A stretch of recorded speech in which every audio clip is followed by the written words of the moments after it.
আকাশবাণী বিলোনিয়া শুরু হচ্ছে কৃষক ভাইদের জন্য অনুষ্ঠান কিষাণ বাণী।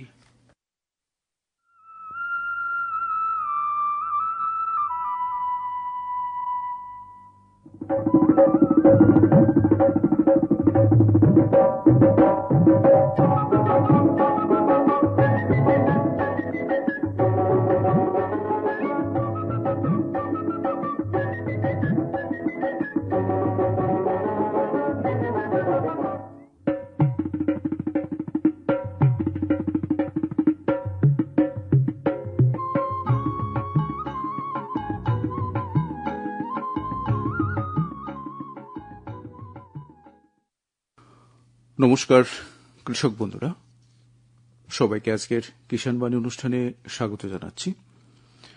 অনুষ্ঠান প্রচারিত হচ্ছে 103.7 মেগাহার্জে আকাশবাণী বিলোনিয়া কেন্দ্র থেকে।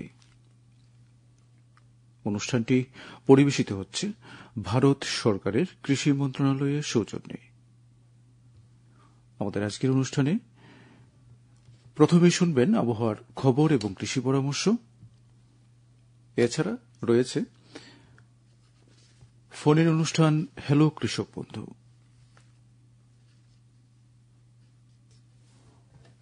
আমাদের আজকের আলোচনার বিষয় ত্রিপুরায় কোন ধরনের শূকর চাষ সবচেয়ে বেশি লাভজনক, এ নিয়ে আলোচনা করবেন বিশিষ্ট প্রাণী চিকিৎসক ড শপথ আচার্য। কৃষক বন্ধুরা, আমাদের অনুষ্ঠানে অংশগ্রহণ করার জন্য আপনারা ফোন করবেন 8731875545 এই নম্বরে। ফোন নম্বরটি আবারও বলে দিচ্ছি 8731875545। রোগ পোকাতে গুনবে মাসুল ঝঞ্ঝাট বেকার, এক জমিতে একই ফসল বারংবার। রোগ পোকাতে গুনবে মাসুল ঝঞ্ঝাট বেকার। ডাল শস্য একটি রেখো বছর পঞ্জিতে, উর্বরতা বাড়বে মাটির ফলন হাতে নাতে। ডাল শস্য একটি রেখো বছর পঞ্জিতে, উর্বরতা বাড়বে মাটির ফলন হাতে নাতে। রোগ পোকার ঝঞ্ঝাট থেকে রেহাই পেতে চান? তাহলে একই জমিতে একই ফসল বারবার চাষ করবেন না, বছরে অন্তত পক্ষে একবার ডাল শস্য চাষ করে জমির উর্বরতা বাড়ান। লেম্বুচড়াস্থিত ভারতীয় কৃষি অনুসন্ধান পর্ষদ থেকে আবহাওয়ার পূর্বাভাসে জানিয়েছে, আগামী 2-1 দিন আবহাওয়া প্রধানত শুষ্ক এবং পরিষ্কার থাকবে।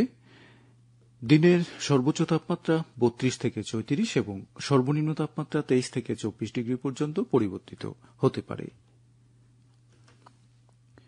বাতাস প্রধানত পূর্ব দিক থেকে গড়ে সর্বোচ্চ ঘণ্টায় 8 কিলোমিটার বেগে বয়ে যেতে পারে। এ সময়ে বাতাসের সর্বোচ্চ আর্দ্রতা 85% এবং সর্বনিম্ন আর্দ্রতা 50% হতে পারে। পাশাপাশি কৃষক ভাইদের জন্য রয়েছে কিছু কৃষি পরামর্শ। জমিতে জলসেচের সুযোগ রয়েছে, এ অবস্থায় আলু চাষে আগ্রহী কৃষকরা জমি তৈরির কাজ এখনই শুরু করে দিতে পারেন। জমি ভালো করে লাঙ্গল দিয়ে ঝুরঝুরে করে নিতে হবে এবং জমির জল নিষ্কাশনী ব্যবস্থা অবশ্যই খুবই ভালো রাখার প্রয়োজন রয়েছে।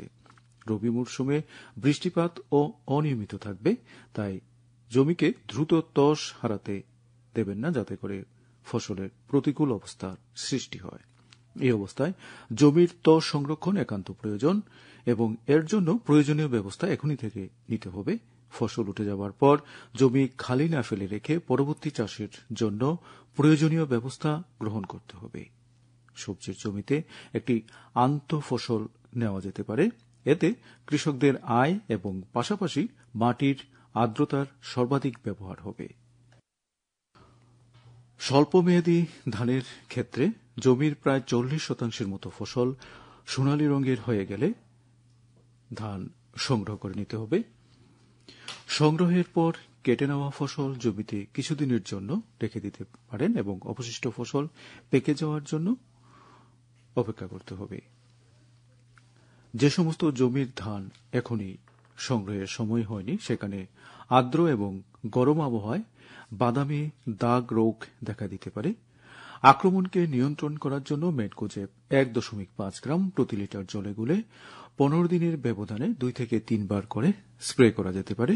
এই সময় খোলা পচা রোগের যথেষ্ট সম্ভাবনা রয়েছে। যদি এই রোগ দেখা যায় তাহলে কার্বেন্ডাজিম 1 গ্রাম প্রতি লিটার জলে গুলে পাতায় প্রয়োগ করতে পারে। তাছাড়া বৃষ্টিপাতের সম্ভাবনা কম থাকায় যেখানে প্রয়োজন সেখানে জলসেচ করে নিতে হবে। তিল লাগানোর কাজ এখনই কৃষক ভাইয়েরা শুরু করে দিতে পারেন।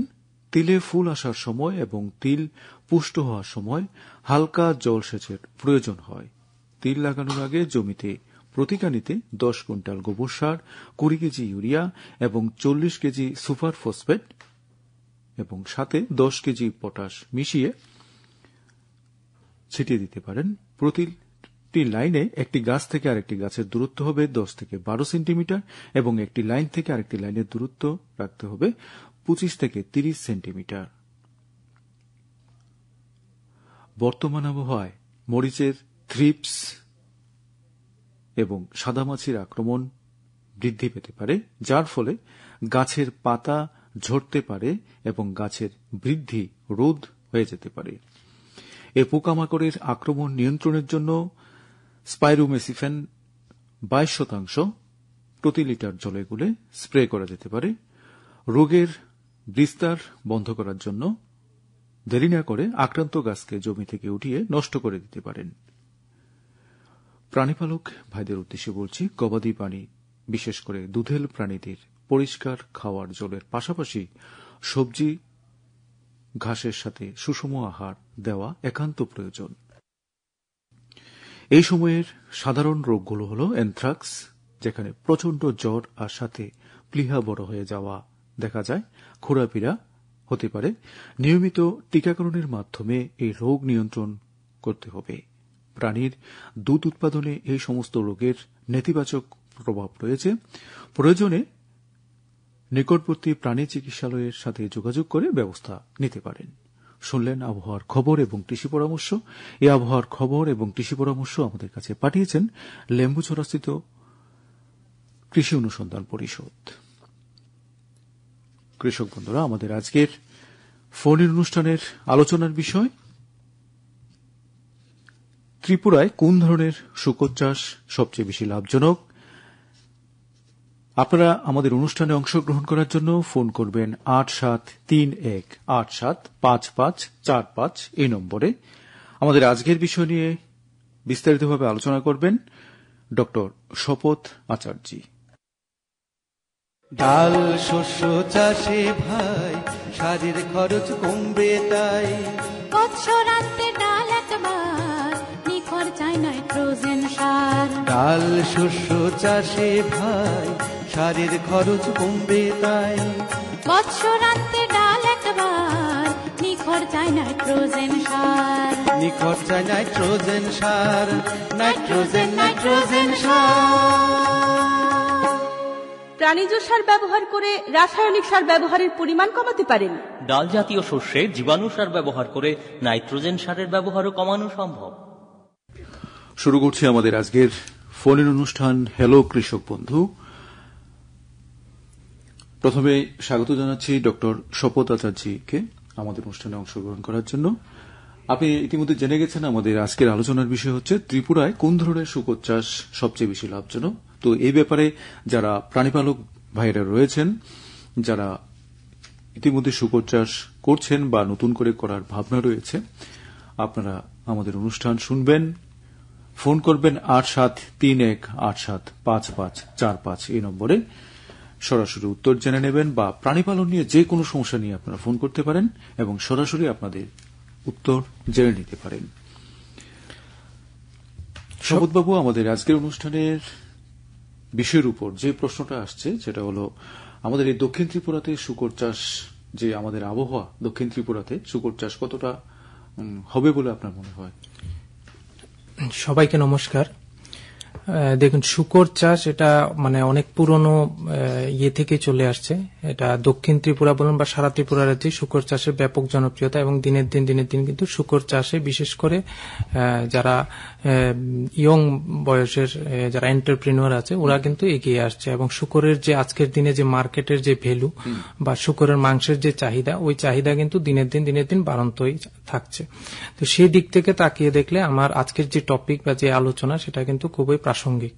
ঠিক বলেছেন। তো আমরা শূকর চাষে প্রথমেই বলি যে শূকর চাষে যে বিষয়, প্রথম কোন শূকরটা আমি পালন করলে বা প্রাণী পালকরা পালন করলে সবচেয়ে বেশি লাভজনক হবে। তো আমাদের এখানে শূকর বলতে আমরা 3 ধরনের শূকরকে বুঝি। একটা হচ্ছে বিদেশি শূকর বা এক্সোটিক ব্রিড বলা হয়, একটা হচ্ছে দেশি শূকর যেটা আমরা বিশেষ করে জনজাতি অংশের মানুষরা কালো কালারের হয়, ওই শূকরটা আছে। আর তৃতীয়ত একটা শূকর হয় যেটা হচ্ছে ক্রস ব্রিড, যেটা মানে দেশি এবং মানে আমাদের যে এক্সোটিক ব্রিড ওটার ক্রস করে যেটা করা হয়। তো এক্সোটিক ব্রিডের মধ্যে যে ব্রিডগুলো সচরাচর আমাদের ত্রিপুরাতে দেখা যায় বা সাউথ ত্রিপুরাতেও দেখা যায়, আমাদের বিসিমনু ফার্ম আছে, বিচ্ছন্দমনুতে একটা বড় ফার্ম আছে, জলেফাতে একটা বড় ফার্ম আছে, সরকারি ফার্ম। এবং যারা পালন করে নর্মালি আমরা দেখি যে ল্যান্ড্রিস এবং ইয়র্কশায়ার এই দুটোই নর্মালি আমরা কিন্তু পালন করা হয়, সেটা হচ্ছে বিদেশি ব্রিড। আচ্ছা, এবার দেখা যায় গ্রামাঞ্চলে কিছু আমাদের ব্রিড বলতে ওই মানে যেটা ইন্ডিজিনাস বলা হয় মানে দেশি, সেটা হচ্ছে ওই ঘুংরু মালি অথবা ওই টাইপের কিছু একটা ব্রিড, মানে কালো কালারের যে মাংসটা হয়, মানে কালো কালারের যেটা দেখতে হয়। আর এখন ক্রস ব্রিড করেও কিছু মানুষ কিন্তু লালন পালন করেন, বিশেষ করে দেশি এবং ওই এক্সোটিকের মিক্সড করে। তো আমাদের মানে ত্রিপুরাতে বা দক্ষিণ ত্রিপুরার যে কন্ডিশন, আবহাওয়ার কন্ডিশন, সেই ক্ষেত্রে আমরা যদি ক্রস ব্রিডিং করি তাহলে কিন্তু বিশেষ করে আবহাওয়ার দিক থেকে বা এটা গ্রোথের দিক থেকে সবচেয়ে বেশি লাভজনক। কেননা এক্সোটিক ব্রিড যদি আমরা পালন করি সেক্ষেত্রে আমাদের উৎপাদনশীলতা বা গ্রোথ সব দিক থেকেই কিন্তু আমরা কিন্তু লাভজনক হয়। কিন্তু এটার একটা ডিসঅ্যাডভান্টেজ হচ্ছে এটাকে কিন্তু মানে ইন্টেন্সিভ কেয়ার দিতে হয়, মানে আমার সঠিক এটাকে পরিচর্যা করতে হয়, খাওয়ার ভালো দিতে হয়, time to time okay vaccine করাতে হয়, টিকাকরণ, কৃমিনাশক ওষুধ, তদুপরি ভালো জলের ব্যবস্থা, ভেন্টিলেশনের ব্যবস্থা, এগুলো কিন্তু আমাকে করতে হয়। আর দেশির জন্য আমাকে অতটা বেশি করতে হয় না, কারণ দেশির মানে রোগ প্রতিরোধ ক্ষমতাটা অনেক বেশি ভালো থাকে। মানে যেটা আপনি ক্রস বললেন, ক্রস মানে দেশি এবং বিদেশি যেটা ক্রস ব্রিড। তো আমি যদি ক্রস ব্রিডটা যদি করি, ক্রস ব্রিড যদি পালন করি তাহলে কিন্তু আমাদের সবচেয়ে বেশি লাভজনক দুদিক থেকে। একদিকে হচ্ছে আমার উৎপাদনশীলতাটাও মোটামুটি অনেকটা লেভেল হাই থাকবে এবং রোগ প্রতিরোধ ক্ষমতাটাও কিন্তু ভালো থাকবে। এটা হচ্ছে সবচেয়ে বড় ব্যাপার যে তাদের রোগ প্রতিরোধ ক্ষমতাটা অনেক বেশি থাকে, সহজে তারা আক্রান্ত হয়। তাতে করে কিন্তু প্রাণীপালক ভাইদের লাভের মানে ব্যবসায়িক দিক দিয়ে চিন্তা করলে তাদের লাভের মুখ বেশি দেখা যায়। এবং সেক্ষেত্রে আমি আরেকটা জিনিস বলে রাখি, শূকর পালন নরমালি কিন্তু দুটো উদ্দেশ্যে করা হয়। গরু পালন যেমন দুধের জন্য করা হয়, সেম শূকর পালনের ক্ষেত্রে দুটো উদ্দেশ্য প্রাথমিকভাবে করা হয়। একটা হচ্ছে মাংসের জন্য, আর একটা হচ্ছে বাচ্চা বিক্রির জন্য। তো আমরা দেখা যায় কিছু কিছু যারা শূকর পালন করেন ওনারা কি করেন, ব্রিডিং করানোর পরে ধরুন ক্রস ব্রিডিং করান বা যেভাবেই ওনারা ব্রিডিং করানোর পরে যে বাচ্চাগুলো হলো সেই বাচ্চাগুলো ওনারা বিক্রি করেন। এবার একটা শূকর কিন্তু নরমালি আমরা দেখি যে যদি ক্রস ব্রিড হয় বা এক্সোটিক ব্রিড হয় 12 থেকে 14টা বাচ্চা দেয় একটা মানে প্রসব কমপ্লিট হওয়ার পরে। আচ্ছা। তো তখন কিন্তু আমরা 12 থেকে একসাথে একবারে 12 থেকে 14টা বাচ্চা দেয়। তো হোয়ারেজ দেশির ক্ষেত্রে কিন্তু আমি 8 থেকে 8টার বেশি, 8টা বা 9টা বা 10টা ম্যাক্সিমাম, তার মধ্যে একটা দুটো অনেক সময় দুর্বল থাকে, মারা যায়। আচ্ছা। তো সেই ক্ষেত্রে আমি 8টার বেশি বাচ্চা কিন্তু এক্সপেক্ট করতে পারি না, খুব কম সময় হয়। তো আমি যদি তাহলে ক্রস ব্রিডটা পালন করি তাহলে এই ক্ষেত্রে আমি 12 থেকে 14টা বাচ্চা আমি প্রসবের পরে পাচ্ছি এবং ওই বাচ্চাটা আমি বিক্রি করতে পারছি। তো আমি যে জিনিসটা বললাম যে আমি কি কারণে শূকরটা পালন করব, মানে আমার উদ্দেশ্য কি, আমি কি বাচ্চা বিক্রি করব না মাংসের জন্য পালন করব। তো আমার যেটা অভিজ্ঞতা বা এখানে স্বল্প সময়, জাস্ট আমি হয়তো পুরোটা বলারও সময় পাবো না, একদম। তো সেক্ষেত্রে আমি জাস্ট এতটুকুই বলবো যে যদি কেউ নতুন ভাবে করেন বা যে করছেন ওনার কাছে অলরেডি ঘর আছে, সেক্ষেত্রে আপনি ব্রিডিং এর জন্য করুন। মানে ব্রিডিং এর জন্য বলতে আপনি বাচ্চা করুন, বাচ্চার পরে বাচ্চা উৎপন্ন হওয়ার পরে 2 থেকে 2.5 মাস 3 মাসের মধ্যে বাচ্চাগুলো সেল করুন। তাহলে কি হয়, আপনার প্রচুর পরিমাণে আপনি কিন্তু কম সময়ের মধ্যে কম পুঁজিতে কিন্তু আপনার ওই মানে আর্থিক লাভটা কিন্তু অনেকাংশে বেশি হয়। আমরা দেখেছি মাংসের জন্য আমাকে 6 মাস একটা শূকরকে পালতে হয়। ধরুন আপনি 2 মাসের একটা বাচ্চা কিনলেন, 8 থেকে 9 মাস বয়স অবধি আপনি পাললেন। অনেকে হয়তো বা আরেকটু বেশি লালন পালন করতে হয় যদি খাবারটা ঠিক না থাকে, গ্রোথটা ভালো না হয়। তো আমরা দেখেছি তাহলে 8 থেকে 9 মাস বা 10 মাস যদি আমি একটা শূকরের পেছনে সময় করি, তারপরে আমার যে লাভ হয়, সেক্ষেত্রে আমি যদি 1.5 বছর একটা শূকর পেছনে সময় দিই, তাহলে কিন্তু আমার লাভের অনুপাতটা কিন্তু অনেকখানি বেশি হয় ওই অনুপাতে। তাহলে দেখা যাচ্ছে প্রাণীপালক ভাইয়েরা, আপনারা শপথবাবু যেটা বললেন যে ক্রসব্রিড যেটা মানে দেশি এবং বিদেশির মিশ্রণ যেটা, সেটা যদি পালন করেন তাহলে বাচ্চাও বেশি পাচ্ছেন এবং লাভের মুখ এবং আপনি বাচ্চা উৎপাদন করার জন্য মানে ফার্মিংটা করুন। এটা নয় যে আপনি মাংসের জন্য করতে পারেন এটার জন্য, বাট আপনি যদি চান বেশি কম সময়ে বেশি অর্থ উপার্জন বা অনেক দিন ধরে আপনি বিজনেস করবেন বা শূকর পালনের সাথে জড়িত থাকবেন, সেক্ষেত্রে কিন্তু আপনি বাচ্চা উৎপন্ন করে বাচ্চাগুলোকে মার্কেটে সেল করুন। সেক্ষেত্রে 2 থেকে 2.5 মাস বাচ্চাকে লালন পালন করলেই হয়ে যায়, 2 থেকে 2.5 মাসের মধ্যে মানে বিক্রি করার মতো উপযুক্ত হয়ে যায়, তাই? হ্যাঁ, 2 থেকে 2.5 মাস বাচ্চাগুলো হওয়ার পরে আপনি 2 থেকে 2.5 মাসের মধ্যেই কিন্তু আপনি এগুলো বিক্রি করতে, এবং আজকের দিনে মার্কেটে যে রেট 6 থেকে 7,000 টাকা করে প্রত্যেকটা বাচ্চা বিক্রি হয়। তো সেক্ষেত্রে আপনি যদি 10টা বাচ্চাও বিক্রি করেন 60,000 টাকা কিন্তু আপনার। তো কিন্তু হয়ারেজ মাংসের ক্ষেত্রে আমরা দেখি কি একটা মানুষ যেটা মানে নর্মালি বর্তমান ইয়েতে দেখা যায় কিছু কিছু লোক ওনারা কি করেন, 1টা বা 2টো শূকর মাংসের জন্য পালন করেন, তারপরে ওই শূকরটা বিক্রি করলেন, আবার একটা শূকর আনলেন। তো সেক্ষেত্রে আমরা কিন্তু অতটা লাভ কিন্তু হয় না, লাভ হয় মানে ততটা হয় না। তো আমরা যদি ওই ব্রিডিং এর পারপাসে যদি করি, বাচ্চা বিক্রি করার জন্য যদি করি, সাথে সাথে যদি মনে করি আমি মাংসের জন্য বিক্রি করব, এটাও ভালো, দুটোই একসাথে করা যায়। আমরা ওই জিনিসটা করলে আমাদের অনেক বেশি লাভ। নির্ভর করবে আপনার ইচ্ছার উপর যে আপনি কতটা বাচ্চা বিক্রি করে দেবেন আর কতটাকে আপনি মাংসের জন্য রাখবেন। আর আরেকটা জিনিস হচ্ছে, আমরা যখনই মানে কোনো একটা বিজনেস শুরু করব বা শুরু করব, যেটা প্রথমেই আপনি যেটা বললেন যে ব্রিড নির্বাচন, ব্রিড কোথা থেকে কিনলেন, কোথা থেকে আপনি শূকরটাকে নিচ্ছেন। দেখুন, একটা শূকরে 12টা বাচ্চা হয়।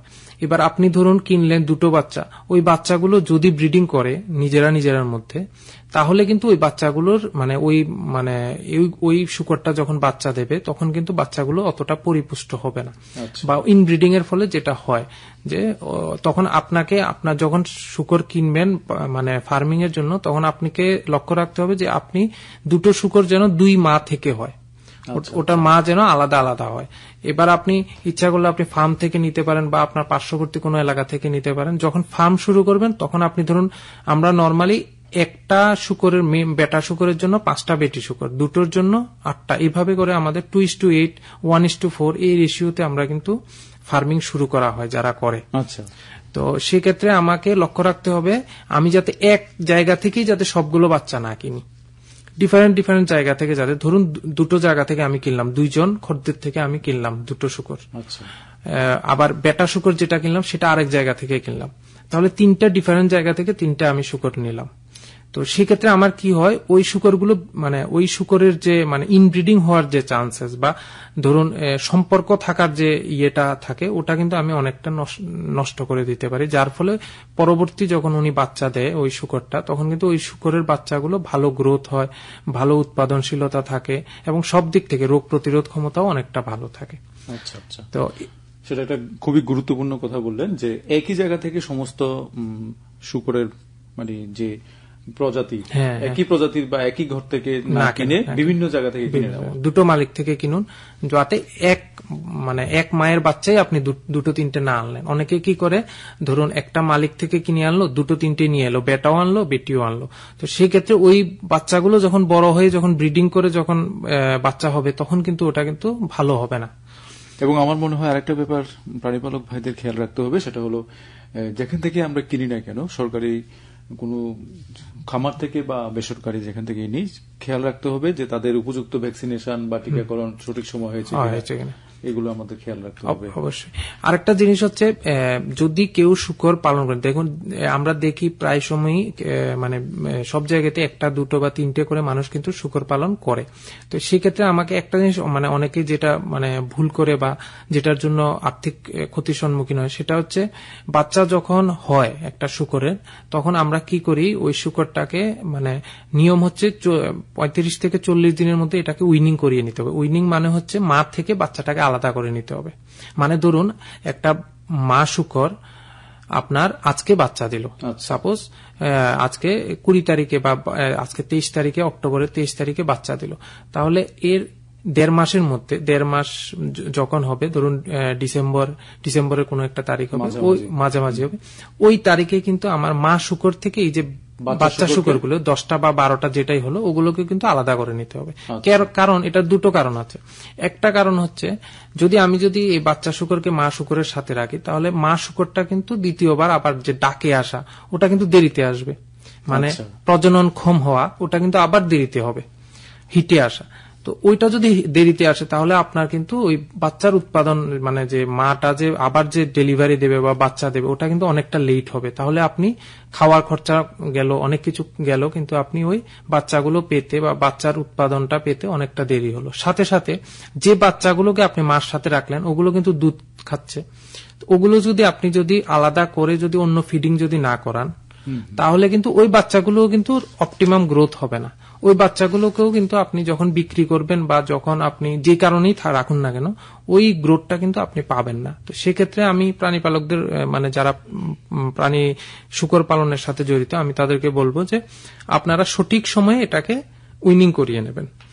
আর 2-3টে জিনিস শূকর পালনের ক্ষেত্রে খুব দরকারি জিনিস, সেটা হচ্ছে শূকর অনেক সময় দেখা যায় আমরা শূকর যখন বাচ্চা দেয় তখন শূকর মারা যায়।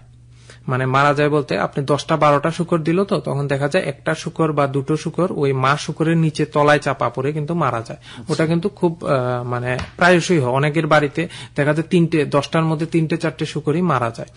অনেক ক্ষেত্রে দেখা যায় দুধ আসে না, দুধের বাটের মানে সমস্যা, বা হয়তো দেখা যায় দুধের বাটি নেই, হয়তো শূকর বাচ্চা দিল 10টা, তারপরে দেখা গেল মানে কোনো কারণে বাটটার মধ্যে কোনো কিছু খারাপ হওয়ার কারণে তারপরে দুধের বাটটা নষ্ট, তার জন্য দুধ খেতে পারছে না, মারা যাচ্ছে। তৃতীয়ত হতে পারে একটা কারণ হচ্ছে যে পিগলেট এনিমিয়া বলে একটা রোগ হয় বাচ্চা শূকরের ক্ষেত্রে। ওই শূকরেও কিন্তু মানে রক্ত শূন্যতা যেটাকে বলে, সেই কারণেও কিন্তু প্রচুর বাচ্চা শূকর মারা যায়।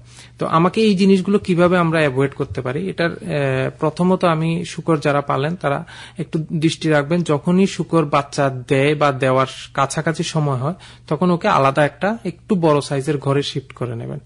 দ্বিতীয়ত হচ্ছে বাচ্চা দেওয়ার পরে আপনি যদি পারেন আপনি দেখবেন একটা এমন ভাবে রাখতে হবে যাতে বাচ্চাগুলো আপনার যাতে ওই